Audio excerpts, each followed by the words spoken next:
भारतीय स्वातंत्र्य दिनानिमित्त मुरगुडमध्ये हर घर तिरंगा अभियान रॅली।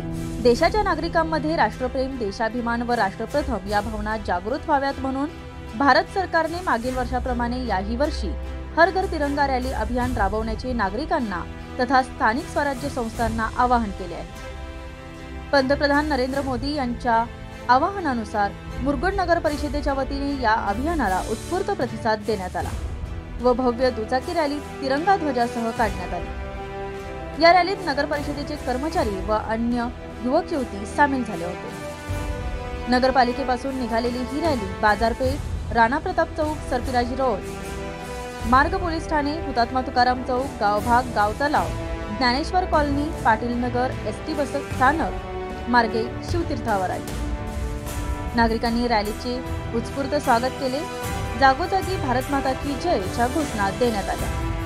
हर घर तिरंगा बाईक रॅली मुरगुड नगर परिषद मुरगुड यांच्या वतीने बाईक रॅली काढली। यावेळी मोठ्या संख्येने कर्मचारी उपस्थित होते। न्यूज शाहीसाठी मुरगुड प्रतिनिधी सर्जेराव भाट।